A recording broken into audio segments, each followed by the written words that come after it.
Hello बच्चों, welcome to our channel. आज हम लोग कर रहे हैं डुअल नेचर एटम न्यूक्लियाई। ये चैप्टर बहुत इंपॉर्टेंट है, चाहे आप सीबीएसई में हो या आईएससी में हो, ये चैप्टर इक्वली इंपॉर्टेंट है। 10 या 12 नंबर का चैप्टर है सीबीएसई या आईएससी में, और इस बहुत सारे बच्चों को मैंने देखा है इस चैप्टर को नेगलेक्ट करके चलते हैं, इस पर ध्यान नहीं देते हैं कि कितना इंपॉर्टेंट है, कितना ईजी पोर्शन है ये सीबीएसई का या आईएससी का अगर आप एग्जाम दे रहे हैं तो बहुत इजी पोर्शन है ये, क्योंकि इसमें 2 ही 3 फॉर्मूले, उसी में पूरा चैप्टर ऐसे घूमता रहता है। बस आपको कुछ थोड़ी सा प्रैक्टिस की जरूरत है, थोड़ा सा आपको जगाने की जरूरत है। तो तैयार हो जाओ, मैं आपको जगाने आया हूँ, प्रैक्टिस के लिए आया हूँ। पेन पेपर लेकर तैयार हो जाओ। जो भी आपको लगता है नई नई चीजें हैं वो आप लिख लिया करो, और जो भी लगता है कि भाई रिवाइज हो रहा है, पहले किया हुआ है, तो अच्छी बात है ना, दोबारा रिवाइज हो जाएगा आपको। तो आप जैसे भी क्वेश्चन यहाँ आपको दिखता है, आप पहले वीडियो को पॉज करोगे और खुद से ट्राई करोगे। नहीं होता है तो कोई बात नहीं, टेंशन लेने की बिल्कुल भी जरूरत नहीं है। आपको बहुत कुछ आता है, कुछ अगर मिस हो गया होगा, कुछ अगर छूट गया होगा, तो आप यहाँ पे देख सकते हो, पूरा आंसर आपके लिए उपलब्ध है। तो आइए बच्चों, स्टार्ट करते हैं रिवीजन। पेन पेपर लेकर तैयार हो जाओ। तो स्टार्ट करते हैं, क्वेश्चन बाय क्वेश्चन करते हैं। कल एग्जाम है तो क्वेश्चन जितना ज्यादा करें उतना अच्छी बात है। तो यहाँ पर कुछ क्वेश्चन है आपके लिए। Consider a beam of electrons incident on a metal surface kept in an evacuated chamber. ठीक है ना, बीम ऑफ इलेक्ट्रॉन है, incident on a metal surface. हमने बहुत सारे इलेक्ट्रॉन मेटल सरफेस की ओर फेंका है। तो क्या क्या ऑप्शंस पॉसिबल है वो आपसे मांग रहा है। No electrons will be emitted as only photons can emit electron. ऐसा बिल्कुल भी नहीं है। हमने कंचे बहुत खेले हैं, कंचे से कंचे को मारो तो कंचा भागता है, राइट। सिमिलरली अगर इलेक्ट्रॉन मारो इलेक्ट्रॉन की ओर, तो इलेक्ट्रॉन भी मेटल से बाहर निकलता है, right. So this is wrong statement. Electron emit होगा बच्चों। Electrons can be emitted but all with an energy E not. ये कोई जरूरी नहीं है, कम भी हो सकता है, ठीक है ना। Electrons can be emitted with any energy with a maximum of E not -5। Maximum की बात हो रही है तो ई नॉट -5 मैक्सिमम नहीं होगा बच्चों, क्योंकि देखो होता क्या है ना कि जब इलेक्ट्रॉन अपनी पूरी एनर्जी अगर दे दे, 100% अगर दे दे, तो क्या होगा, स्ट्राइक करने वाला जो स्ट्राइक जिस इलेक्ट्रॉन पे हो रहा है वो पूरा ई नॉट एनर्जी ग्रहण कर लेगा, ले लेगा, एक्सेप्ट कर लेगा। मान लो ये इलेक्ट्रॉन है और ये इलेक्ट्रॉन यहाँ बाइंडेड है विद द मेटल, ये इलेक्ट्रॉन के पास ई नॉट है, ये पूरा का पूरा एनर्जी अगर आप अपने 100% ट्रांसफर करता है, तो यहाँ से जो इलेक्ट्रॉन निकलेगा उसकी मैक्सिमम एनर्जी ई नॉट होगी। मैक्सिमम एनर्जी कितनी होगी, ई नॉट होगी। Electron can be omitted with energy, या इमिटेड होना चाहिए था, with energy with maximum of E not. बात तो सही है, अगर अपनी ई नॉट एनर्जी पूरा ये दे रहा है अगले इलेक्ट्रॉन को, तो इसके पास ई नॉट एनर्जी होनी चाहिए ना मैक्सिमम वाली, यानी कि this is the best possible answer, option D, ठीक है, मैक्सिमम एनर्जी ई नॉट। दूसरा, kinetic energy of electrons emitted in photoelectric effect is, kinetic energy directly proportional to the intensity. No no no no, intensity of light हम लोगों ने पढ़ा हुआ है। Intensity of light के बारे में हम लोगों ने क्या पढ़ा था, intensity of light directly proportional to photoelectric current, photoelectric current, ठीक है। intensity of light directly proportional to photoelectric current, kinetic energy नहीं, ठीक है ना, kinetic energy की बिल्कुल भी नहीं। तो पहला पोर्शन तो गलत हो गया। kinetic energy और intensity of light में कोई रिलेशन नहीं है बच्चों, नोट कर लो कहीं पर। इनवर्सिव नो नो नो, ये भी नहीं, रिलेशन ही नहीं है। डायरेक्टली क्या, प्रोपोर्शनल क्या, ठीक है, no relation at all. Independent of the intensity of, हाँ ये सही ऑप्शन है, इंडिपेंडेंट, इंडिपेंडेंट, ठीक है, चौथा भी पढ़ ही लेते हैं। Independent of the frequency of light, no no no no, frequency of light directly related to kinetic energy, क्योंकि फ्रीक्वेंसी ऑफ लाइट बढ़ेगी तो काइनेटिक एनर्जी ऑफ इलेक्ट्रॉन भी बढ़ जाता है बच्चों, ये हमने पढ़ा है ना। ऑब्वियस सी बात है, बढ़ेगा ही ना। मैं अगर ज्यादा स्पीड से आपको स्ट्राइक करूंगा तो आपकी स्पीड भी तो ज्यादा ही होगी। मैं आपको धीरे से धक्का दूंगा तो आप धीरे से गिरोगे, जोर से धक्का दूं विथ हाई फ्रीक्वेंसी, तो फ्रीक्वेंसी तो एनर्जी से रिलेटेड है। अगर ज्यादा एनर्जी से इंसिडेंट रे स्ट्राइक करेगा तो इलेक्ट्रॉन की भागने की स्पीड बहुत बढ़ जाएगी, यानी काइनेटिक एनर्जी बढ़ जाएगी, ठीक है ना। इसीलिए स्टॉपिंग पोटेंशियल यहां लिखा हुआ है, stopping potential, at stopping potential the kinetic energy of emitted photo electron is. देखो स्टॉपिंग पोटेंशियल में क्या होता है, नाम ही स्टॉपिंग पोटेंशियल, इलेक्ट्रॉन को रोक देगा। ऐसा वोल्टेज दो अगले प्लेट को कि इनकमिंग इलेक्ट्रॉन उसको स्ट्राइक ही ना कर पाए, तो काइनेटिक एनर्जी तो जीरो हो गई ना, तो सीधा सीधा जीरो मार देंगे और क्या, सीधा सीधा जीरो मार देंगे, हो गया। A proton, a neutron, an electron and an alpha particle have same energy. क्या क्या है? Proton, neutron, electron, alpha particle, 4 particle हैं। अब इसमें दिक्कत क्या होती है, बच्चों को पता नहीं है इनके जो रिलेशंस है आपस में, मास और चार्ज का रिलेशन कितना है, बहुत सारे बच्चों को नहीं पता है। तो ऐसे इजी वाले क्वेश्चन को छोड़ देते हैं या छूट जाता है। तो बच्चों आप याद कर लो, आज तो लास्ट डे है, कल तो पेपर ही है।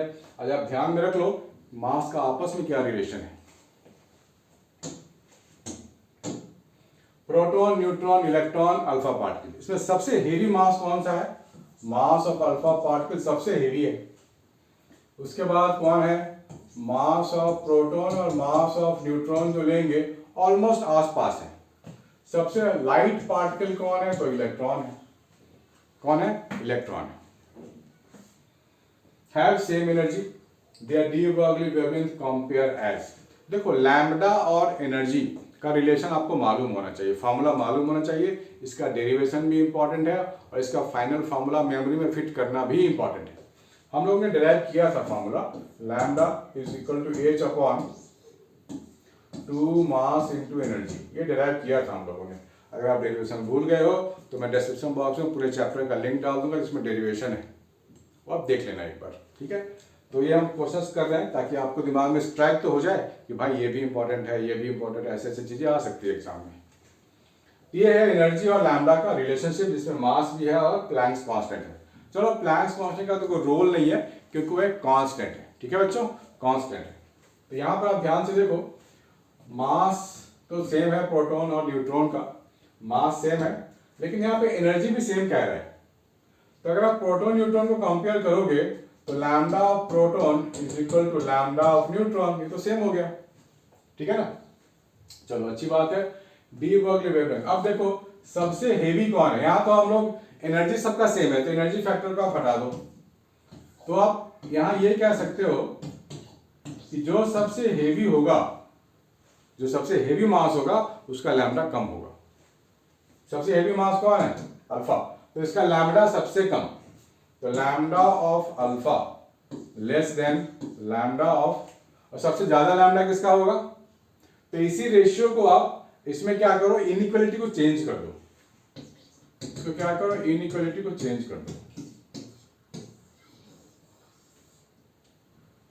ठीक है ना। इनइक्वालिटी को चेंज कर दो, काम खत्म, ठीक है, बढ़िया। तो ये फॉर्मूला आपको ध्यान में आया, लिख लो कहीं मोटे मोटे कैपिटल लेटर में, कहीं लिख लो कॉर्नर में। Electron is moving with an initial velocity x-axis, I cap means x-axis, magnetic field z यानी कि y-axis ऐसे, then its de Broglie wavelength remain constant, increases with time, decreases with time, increases and decreases periodically।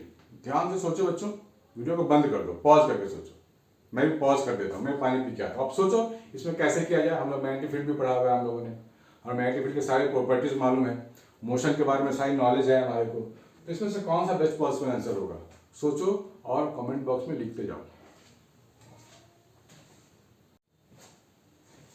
हाँ बच्चों, तो कुछ सोचा आपने क्या होगा यहाँ पर? हमने मैग्नेटिक फील्ड भी पढ़ा हुआ है ना अच्छे से, फॉर्मूला तो जानते ही हैं, सारा कॉन्सेप्ट मालूम है, और यहाँ पर डी ब्रॉगली वेवलेंथ है तो वो भी हमारे को फॉर्मूला मालूम है।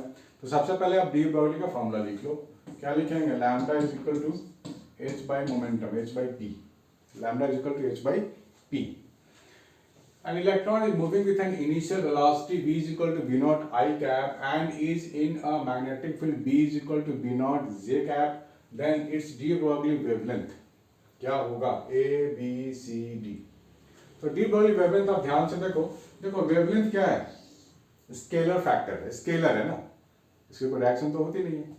और यहाँ पे क्या है? H upon momentum, momentum mass into speed. तो ये टोटल जो क्वांटिटी बना लैम्डा यानी कि एच अपॉन पी, ये तो स्केलर है।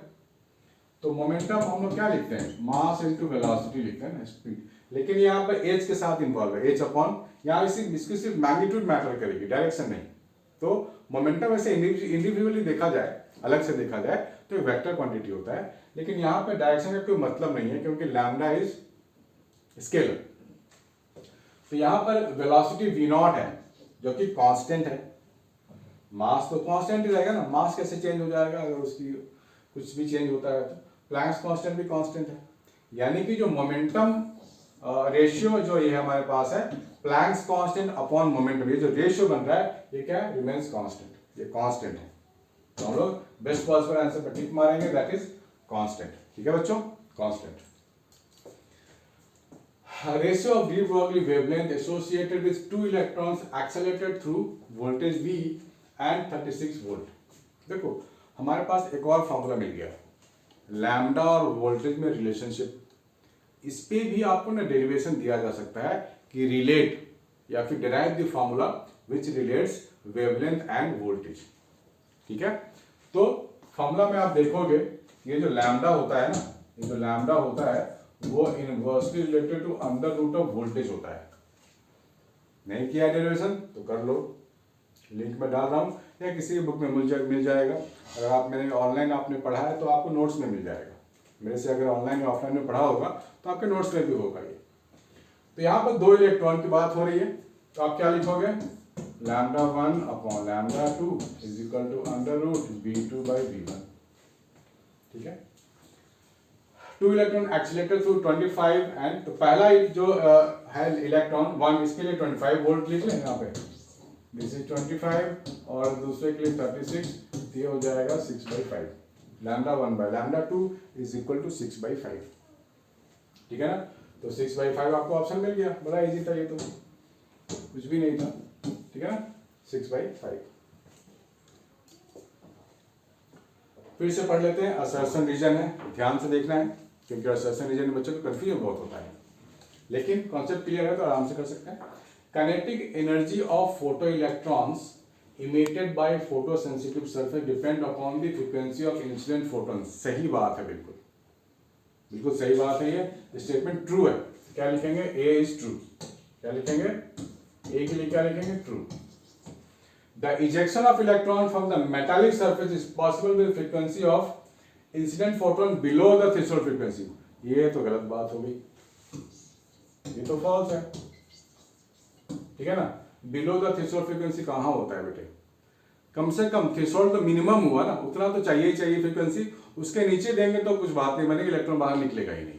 तो A is true, B is false, यानी कि assertion is true, reason is false. तो आप ऑप्शन सी पे टिक मार सकते हो ना, वहां लिखा हुआ है सेक्शन सी में, आपको लिखा हुआ मिलता है कि A is true but R is false. ठीक है ना, इस ऑप्शन में टिक मार दो। The accelerating voltage increases the wavelength of the electron as wave। Accelerating voltage v की बात हो रही है और वेवलेंथ की बात हो रही है, फिर से वही रिलेशन आ गया, फिर से वही रिलेशन आ गया, लैम्डा होता है ना इंपॉर्टेंट, किसी भी तरीके से घुमा फिरा के पूछा जा रहा है आपसे, फॉर्मूला वही है, फॉर्मूला नथिंग न्यू। ठीक है बच्चे, तो यहां पर क्या होगा, वोल्टेज इंक्रीज करेगा तो लैम्डा नीचे आएगा, वेवलेंथ डिक्रीजेस होगा, best possible answer is decreases. तो अगर आप भूलना भी चाहते हो तो नहीं भूल पाओगे क्योंकि क्वेश्चन रिपीट हो रहे हैं, स्टाइल पूछने का थोड़ा अलग है लेकिन क्वेश्चन तो सेम है। ठीक है बच्चों, तो सारे लिखते जाओ, कुछ भी छोड़ना नहीं है। ड्रॉ ग्राफ, देखो ग्राफ भी ड्रॉ करने को आ सकता है, मैंने बोला था ना वीडियो के स्टार्टिंग में ही कि ग्राफ यहाँ पे बहुत इंपॉर्टेंट है। Draw graphs showing variation of photoelectric current with applied voltage for two identical radiations of equal frequency and different intensities. Make the graph for the radiation of higher intensity. ठीक है? Draw graphs showing variation of photoelectric current, applied voltage for two identical radiations of equal frequency and different intensity। देखो यहाँ पे क्या है, photo electric current, आपने graph तो देखा होगा, आपने ग्राफ तो यहाँ पे देखा होगा पहले कि जब ये फोटो इलेक्ट्रिक करंट है PE, फोटो इलेक्ट्रिक करंट में लिख रहा हूं PE with applied voltage for two incident radiation, applied voltage equal frequency and different intensity, different intensity है।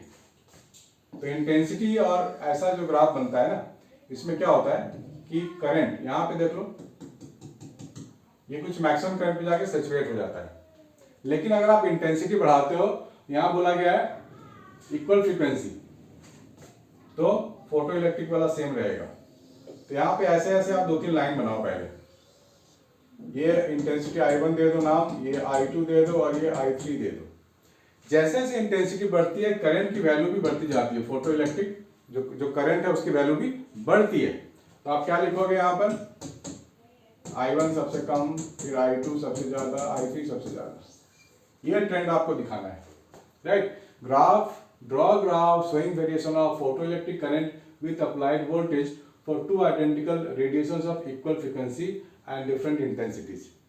ठीक है, ये इसको बोलते हैं स्टॉपिंग पोटेंशियल, V का ग्राफ है। Make the graph for the radiation of high intensities, तो ड्रॉ कर लिया हमने ना हाई इंटेंसिटीज। ठीक है, ध्यान में रहेगा ये, चलो इसको नोट कर लो फिर आगे बढ़ते हैं। ठीक है बच्चों, ये समझ गया, कोई दिक्कत नहीं है। ग्राफ आपको अगर नहीं ध्यान में था तो इसको कृपया करके ड्रॉ कर लीजिए, याद कर लीजिए। तो नेक्स्ट क्वेश्चन करते हैं आगे। नेक्स्ट ये ग्राफ से भी रिलेटेड है। ये देखो ग्राफ तो आएगा पक्का, आप ग्राफ से भाग नहीं सकते अगर भागने की सोच रहे हो तो। और भागना क्यों है, आपने मेहनत करी है पूरे साल, मुझे मालूम है, अच्छे से पढ़ाई करी है, तो लास्ट टाइम की तैयारी भी अच्छी होनी चाहिए, ताकि एक दिन पहले का कुछ मेमोरी ब्रशअप अगर हो जाता है ना तो मेमोरी शार्प हो जाता है। ध्यान से देख लो, हमारे पास ग्राफ गिवन है। Using the graph shown in the figure for stopping potential V0 and the incident frequency of photons, calculate Planck's constant. यहाँ पे प्लैंक्स कांस्टेंट कैलकुलेट करने को बोला गया बच्चों, so be careful now. We have voltage V0 और frequency given है। Frequency और वोल्टेज का रिलेशन, यही तो यहाँ पे गेम है। तो एक काम करते हैं, इस ग्राफ को अच्छे से समझने के लिए फॉर्मूला ही डिराइव कर लेते हैं, ताकि आपको ग्राफ जो इसका है अच्छे से दिमाग में फिट हो जाए। देखो यहाँ पे क्या ग्राफ चाहिए मुझे, V0 और फ्रीक्वेंसी, ये ग्राफ चाहिए ना, V0 और फ्रीक्वेंसी। V0 वर्सेस फ्रीक्वेंसी का सिंबल ये होता है। ठीक है, चलो तो यहां पर आपको ये देखना है कि हमारे पास H incident radiation, Einstein formula को आप याद करो, आइंस्टीन फॉर्मूला जो डुअल नेचर में है, H mu is equal to what, work function plus kinetic energy, ये होता है फॉर्मूला, आइंस्टीन फॉर्मूला है ये। दूसरा फॉर्मूला हमारे को इसमें रिलेट करना है stopping potential, stopping potential into charge Q, ये होता है काइनेटिक एनर्जी। ठीक है ना, इलेक्ट्रोस्टैटिक्स में पढ़ा था हम लोग, potential difference into charge is equal to what, kinetic energy. किसी भी पोटेंशियल डिफरेंस वाले फील्ड में आप डालोगे ना इलेक्ट्रॉन को या किसी चार्ज पार्टिकल, तो काइनेटिक एनर्जी गेन कर लेता है। तो आप क्या करोगे यहाँ पर, आप क्या करोगे यहाँ पर, H nu is equal to work function naught plus V0 Q, ये आप लिख सकते हो, इतना तो लिख सकते हो। तो हमारे को इसको पकड़ना है एक्स एक्सिस के लिए, इसको पकड़ना है वाई एक्सिस के लिए। अगर आपको थोड़ा सा भी मैथ्स याद है तो आपको शायद ये याद हो, y is equal to mx plus c, y is equal to mx plus c, यानी कि y एक्सिस में जो V0 है, ये y एक्सिस में V0 है। ठीक है ना, तो y एक्सिस में जो V0 है हमारे पास, क्या करेंगे हम लोग, इसका इस फॉर्मेट में डालेंगे। इस फॉर्मेट में डाल देते हैं तो देखते हैं क्या मिलता है। तो सबसे पहले आप लिखोगे इस V0 को ना अकेला छोड़ो, V0 इंटू Q है, इसको पहले ऐसे लिखो, V0 है तो Q क्या हो, H by Q into frequency plus W0, यानी कि वर्क फंक्शन। वर्क फंक्शन क्या है, कांस्टेंट क्वांटिटी होता है वर्क फंक्शन। ठीक है ना, तो आप इससे मैच कराओ, इसको इससे मैच कराओ, ये y है, ये क्या है, ये y है। ठीक है ना, और ये क्या है, x है। तो ऑब्वियस सी बात है H बाई Q क्या होगा, m हो जाएगा, और ये पूरा का पूरा c हो जाएगा। y is equal to mx plus c. ठीक है ना, पक्का। हमें क्या बोला गया, प्लैंक्स कांस्टेंट। अब बताओ बच्चों m क्या है, m तो स्लोप है। स्लोप निकालने अगर आपको आता है तो बहुत अच्छी बात है, नहीं आता तो सीख लो, कोई बात नहीं, घबराने की बात नहीं है। स्लोप निकाल लेते हैं। स्लोप निकालने के लिए चाहिए 2 पॉइंट, 2 पॉइंट। तो 2 पॉइंट को मार्क कर लें। क्लास 10 में हम लोगों ने पढ़ा तो था कोऑर्डिनेट ज्योमेट्री। ये क्या हो जाएगा, 8 इंटू 10 टू द पावर 14, दिख रहा है आपको, ये और मोटा मोटा लिखूं, पतला हो गया थोड़ा। यहाँ क्या लिख सकते हैं, 8 into 10 to the power 14, X coordinate हो गया। वाई कोऑर्डिनेट क्या होगा, 1.23। ठीक है। यहाँ वाला पॉइंट के लिए फ्रीक्वेंसी आपको गिवन है, यहाँ वाला पॉइंट के लिए आपको क्या गिवन है, 5 into 10⁻14, 0, x1 y1 x2 y2, ठीक है ना, x1 y1 x2 y2। तो आप क्या निकालोगे, आप निकालोगे स्लोप। स्लोप का फॉर्मूला क्या होता है, y2 minus y1 upon x2 minus x1, x1 y1 x2 y2। तो y2 क्या है, 0 है, माइनस y1 क्या है, 1.23 है, x2 माइनस x1 यानी कि 5 minus 8 into 10⁻14।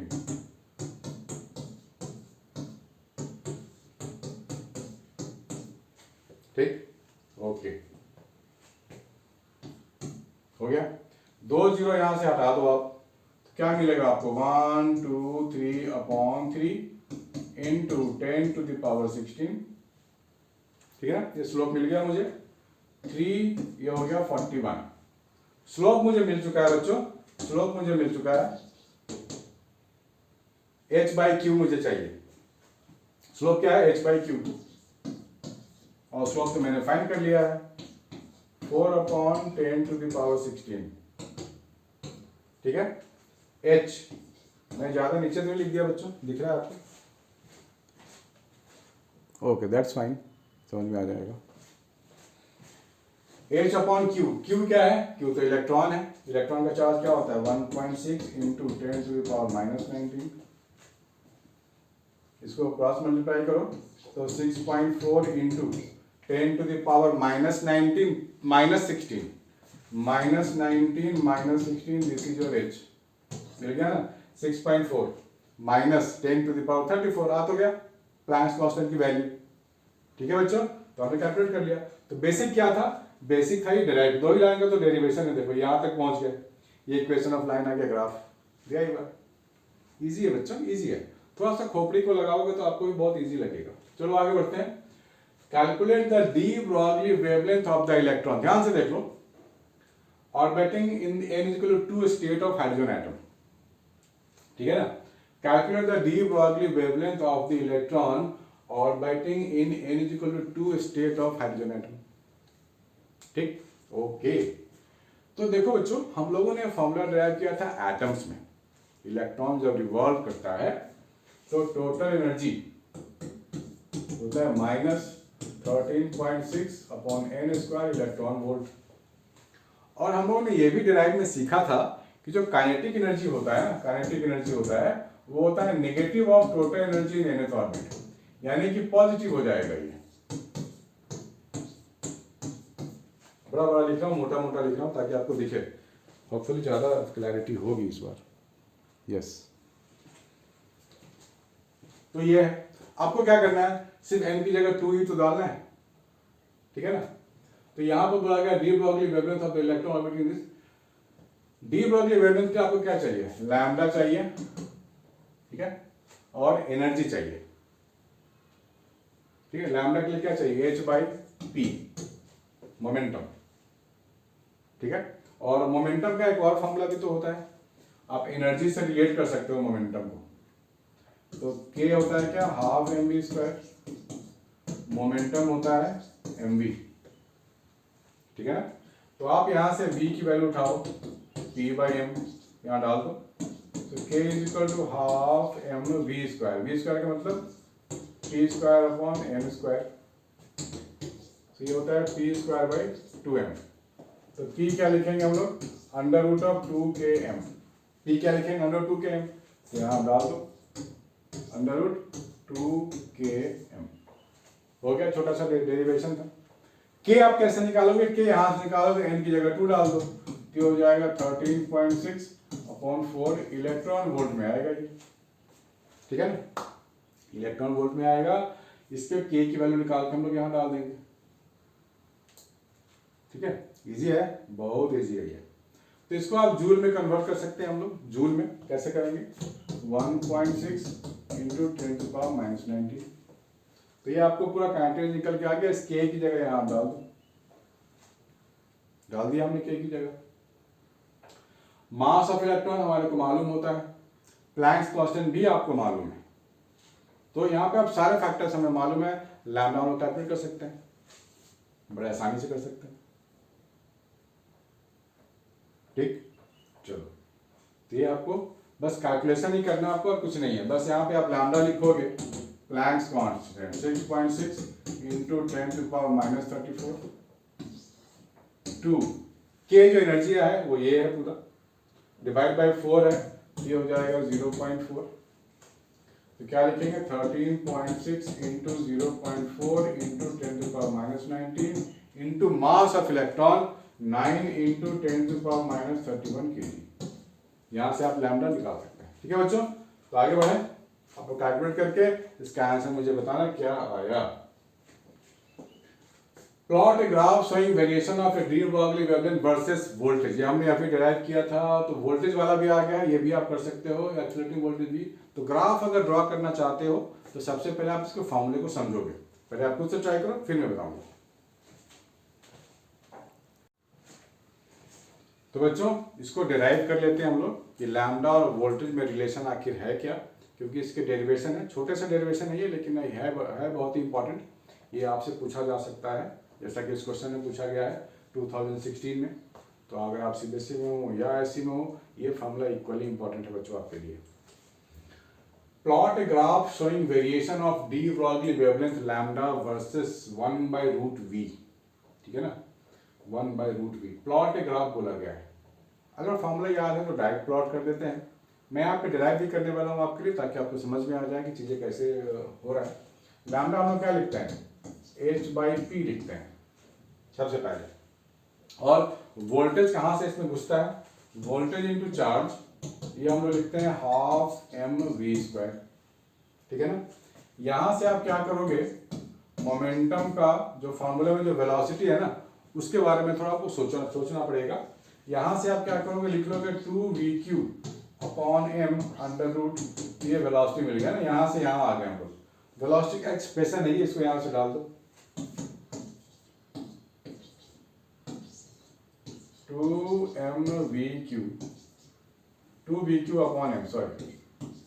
2vq/m, this is the wavelength we are getting. ये लैम्डा आपको मिल गया, लैम्डा रिलेट हो गया वोल्टेज से। तो इसको थोड़ा सा और सिंप्लीफाई कर लेते हैं, तो लिख सकते हैं lambda is equal to h/2m voltage into charge.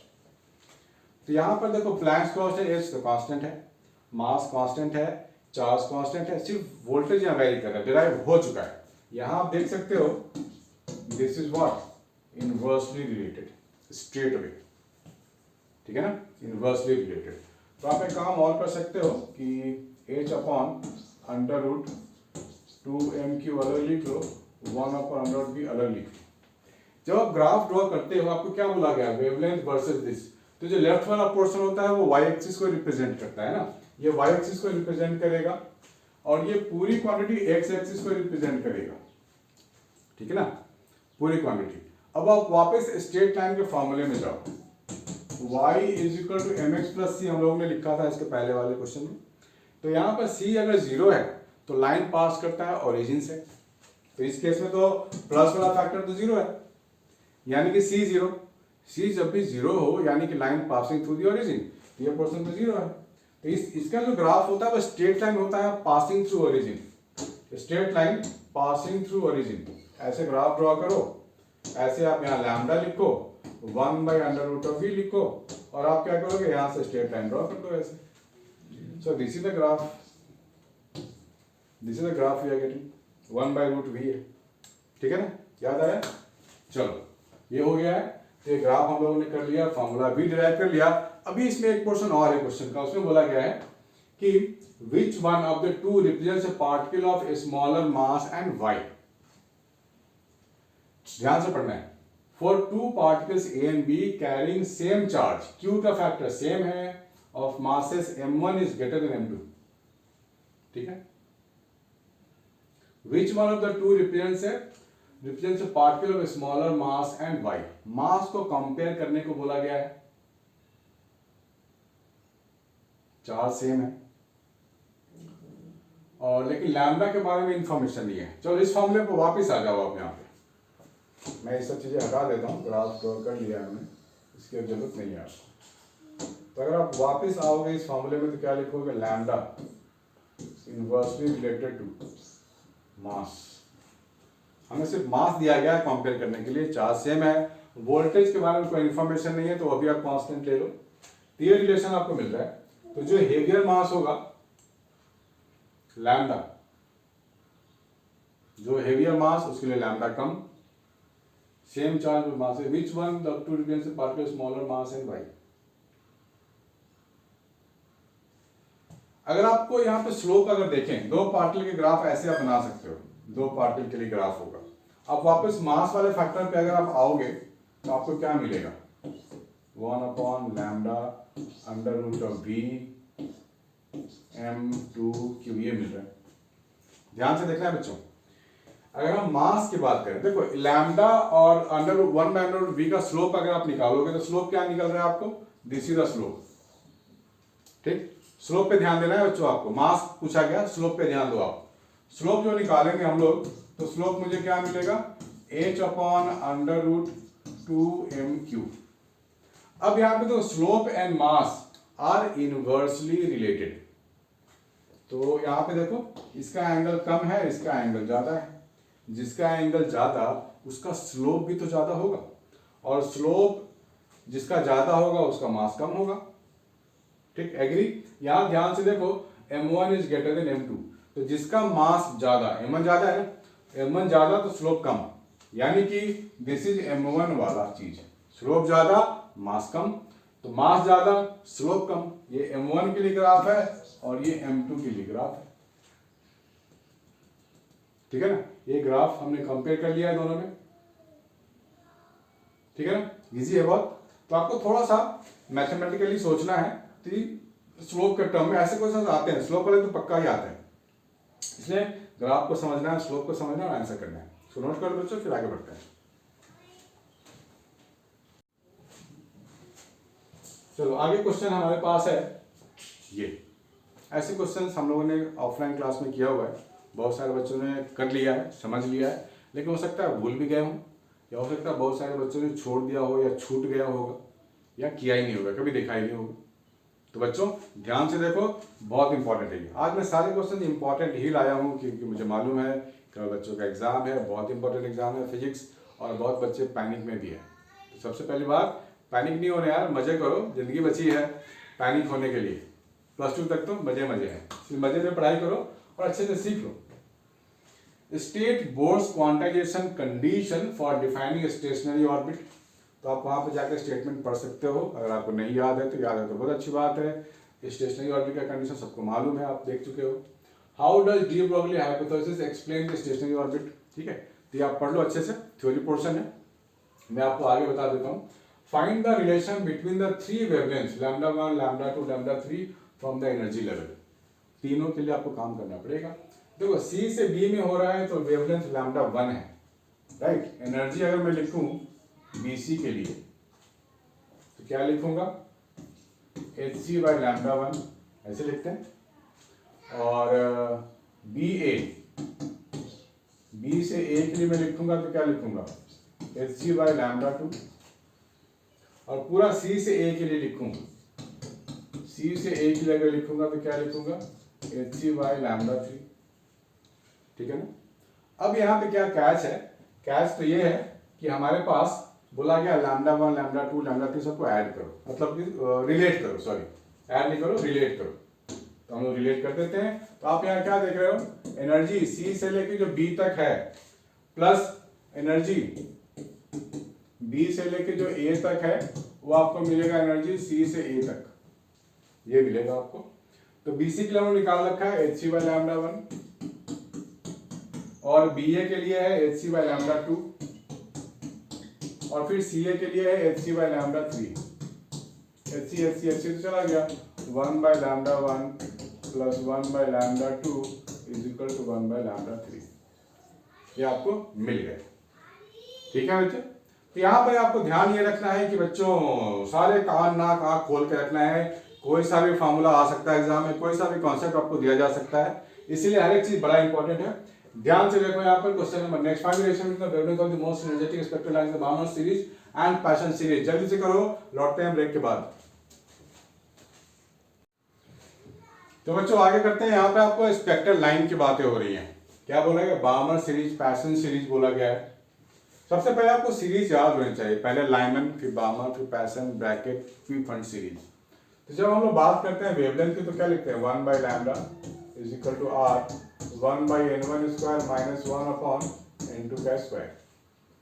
Find the ratio between the wavelengths of the most energetic spectral lines in the Balmer series and Paschen series of the hydrogen spectrum. तो जब हम लोग Lyman की बात करते हैं तो आपको याद है n1 1 तो फिक्स है, n2 होगा 2 3 4 एनी नंबर। बार्मर के लिए क्या होगा? बार्मर के लिए क्या होगा? n1 2 होगा और n2 क्या हो सकता है? 3 हो सकता है, 4 हो सकता है, 5 हो सकता है, कोई भी वैल्यू हो सकता है डिपेंडिंग केस टू केस। यहाँ पे बोला गया मोस्ट एनर्जेटिक। देखो एनर्जी क्या होता है ना, एनर्जी और लैम्डा में इनवर्स का रिलेशन है। अगर मोस्ट एनर्जेटिक की बात करूं तो लैम्डा यानी कि लीस्ट हो गया। लैम्डा लिस्ट का मतलब होता है, लैम्डा लिस्ट अगर कहीं पे मेंशन किया गया हो या फिर ये मैक्सिमम एनर्जी की बात हो रही हो, उस टाइम में n2 हम लोग इन्फिनिटी लेते हैं ऑलवेज। n2 यहाँ पे हम लोग क्या लेंगे? इन्फिनिटी लेंगे। तो बार्मर की अगर बात की जाए तो 1 upon lambda Balmer is equal to n1 की वैल्यू 2 का स्क्वायर फिक्स है वो तो, और ये इन्फिनिटी हो गया, 1 अपॉन इन्फिनिटी 0 हो गया, पूरा 0 हो गया। ठीक है, तो यहां से लैम्डा बी मुझे मिल जाएगा 4 अपॉन आर। बार्मर सीरीज वाला लैम्डा मुझे मिल गया 4 upon R. Paschen Lyman series, Balmer series, Balmer के बाद पैशन आता है, उसमें हम लोग क्या लिखेंगे? n1 की जगह 3 लिखेंगे, लैम्डा पी, पैशन के लिए पी डाल दो, ये 9 हो गया और ये 0 हो गया, फिर से इन्फिनिटी। तो यहां से आपको लैम्डा पैशन वाला जो मिलेगा वो 9 बाई आर मिलेगा। दोनों का रेशियो निकाल लो, तो lambda Barmer upon lambda passion कितना मिल जाएगा आपको? 4/9। ठीक है ना, इजी है दोस्त, अच्छे से करो बच्चों। A nucleus with mass number A 240 and binding energy per nucleon 7.6 है हमारे पास, breaks into fragments each, ये दिया हुआ है। Calculate the energy release. कोई फ्रैगमेंट अगर ब्रेक होता है तो एनर्जी तो रिलीज होता है, तो रिलीज एनर्जी निकालने के लिए क्या करते हैं हम लोग? Energy initially minus energy finally कर देते हैं। ये जो डिफरेंस आता है यही तो हमारा रिलीज एनर्जी है। तो इनिशियल एनर्जी आप लगाओगे तो क्या लिखोगे? 7.6 इंटू 240। ठीक है, क्योंकि ये जो है वो पर न्यूक्लियन के लिए है, टोटल मास नंबर हमारे पास कितना है? 240 है, पर मास नंबर है ना, पर mass number, total mass number 250 है, तो टोटल एनर्जी हो गया ये माइनस 2 फ्रैगमेंट्स के बीच ब्रेक हो गया है, ईच के लिए नंबर ये है, एनर्जी ये है। तो 2 fragment 2 into 8.5 into total mass number तो मल्टीप्लाई आपको करनी पड़ेगी, इसको आप कैलकुलेट कर लो तो टोटल आपको एनर्जी रिलीज मिल जाएगा। इजी है बच्चों, घबराना नहीं है, बहुत इजी है, बस कैलकुलेशन में थोड़ा सा आपको कंसंट्रेट करना पड़ेगा एग्जाम में। तो एग्जाम में जब पेपर आप देख लिया करो तो पहले इस तरह के क्वेश्चन पे आप ध्यान देकर अच्छे से सॉल्व कर लो, ये और डेरिवेशन वाली चीजें पहले कर लो। उसके लिए बहुत ही फ्रेश माइंड चाहिए होता है, जैसे मान लो कंपाउंड माइक्रोस्कोप आ गया, उसके लिए बहुत ही फ्रेश माइंड चाहिए। जाते ही स्टार्ट हो जाओ, आप कंपाउंड माइक्रोस्कोप ही करना है ना, माइंड मेकअप करके जाओ, माइंड बना के जाओ, ताकि जो लंबे मार्क्स वाले हैं, बिग मार्क्स वाले हैं, पहले अटेम्प्ट कर लो, प्रेशर रिलीज होता है, और क्योंकि धीरे धीरे आपकी एनर्जी लेवल भी कम होगी, थोड़ा सा प्रेशराइज फील करते हैं हम लोग एग्जाम में। ठीक है, इसीलिए calculate the energy in the fusion reaction, this binding energy of this सबका गिवन है। तो जब हम लोग एनर्जी निकालते हैं तो पहले रिएक्टेंट के लिए निकालते हैं ना, energy in the fusion, energy in the reactant minus energy in the product side. तो बाइंडिंग एनर्जी ऑफ 1s2 के लिए गिवन है 2.23, यहाँ 2 बार है तो क्या लिखेंगे? 2 इंटू 2.23 मिलियन इलेक्ट्रॉन वोल्ट। ठीक है ना, तो उसके बाद माइनस कर देंगे हम लोग कितना? 7.73 ठीक है ना।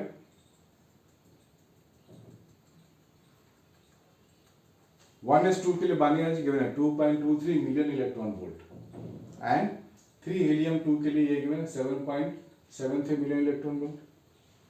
ठीक है बच्चों, तो दोनों के लिए एनर्जी तो गिवन है, तो फ्यूजन के लिए एनर्जी आपने ऐसे निकाल सकते हैं, बहुत इजी है, इसमें तो कुछ करना ही नहीं है। तो और यहाँ पे जो बाइंडिंग एनर्जी है मिलियन इलेक्ट्रॉन वोल्ट में गिवन है, सो बी केयरफुल, आपको मिलियन इलेक्ट्रॉन वोल्ट में ही आपके यूनिट भी लिखना पड़ेगा बाद में, तो नोट करते जाओ बच्चों। एक मिनट, ठीक है बच्चों, तो ऐसे आप एनर्जी यहाँ पे निकाल सकते हो, नेगेटिव में आए पॉजिटिव में आप एज इट इज लिखो, घबराने की बात नहीं है। फ्यूजन रिएक्शन में क्या होता है ना कि हम लोग पहले प्रोडक्ट की एनर्जी निकालते हैं, माइनस रिएक्टेंट करते हैं, तो फ्यूजन में होता है ना, फ्यूजन में होता है। देखिए आप घबराओ नहीं, आपको फुल मार्क्स मिलेंगे, बस आपको रिएक्टेंट प्रोडक्ट का ध्यान रखना है। State two distinguishing features of nuclear force, two distinguishing feature मतलब एक इस फोर्स के बारे में कोई दो फैक्टर ऐसे बताओ जो बाकी फोर्सेस से मैच नहीं करता होगा। टू डिस्टिंग्विशिंग फीचर्स, देखो न्यूक्लियर फोर्स जो है ना उसको चार्ज से मतलब नहीं है, वो प्रोटॉन के बीच में भी लगता है, न्यूट्रॉन के बीच में भी लगता है, और न्यूट्रॉन के बीच में भी लगता है। तो क्या लिखेंगे, this force is charge independent, charge independent, charge independent. दूसरा क्या लिखेंगे, ये नॉन सेंट्रल फोर्स है, कहीं भी लग सकता है, नॉन सेंट्रल फोर्स, आप लिख लो नॉन सेंट्रल। तीसरा एक और भी लिख सकते हो आप कि ये बहुत ही शॉर्ट डिस्टेंस के लिए वैलिड है, शॉर्टेस्ट डिस्टेंस इज पॉसिबल, तभी ये फोर्स लगेगा, नहीं तो नहीं लगेगा। तो लिख लो शॉर्ट रेंज फोर्स या शॉर्टेस्ट रेंज फोर्स है, हो गया, और कुछ नहीं करना। Draw a plot showing the variation of potential energy of pair of nucleons as a function of their separation, mark the regions on the graph where force is attractive. देखो सबसे पहले आप एक ग्राफ ड्रॉ कर लो ऐसे, ऐसे, ठीक है ना।